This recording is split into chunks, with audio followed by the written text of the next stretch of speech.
Hey, it's Brenda Meller with Meller Marketing, and I want to walk you through how to build out your LinkedIn company page so that you're getting the best chances for success for using this for business development and lead generation.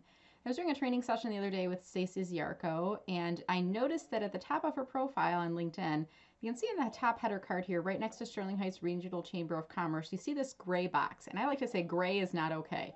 That means she either doesn't have a LinkedIn company page or it is not properly set up on her profile.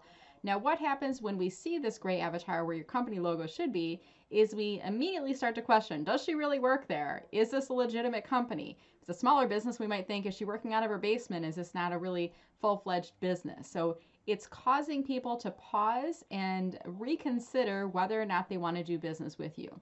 Now, I in fact know that the Sterling Heights Regional Chamber is a well-established organization. It's been around for many, many years. So I offered to give Stacy some tips on setting up the page.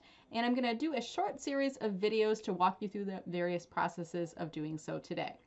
What I'd like to start with is just to demonstrate to you that we have set up a company page. And now what happens is when I go to click onto Stacy's profile in the live LinkedIn environment, you're going to see here on screen that at the top header card, now instead of that gray avatar logo, I see the Sterling Heights Chamber logo. It's a little bit small. We're going to fix that here in a little bit, but you can see it's not that gray avatar anymore. When I scroll down into her experience section, I can also see that logo that appears here.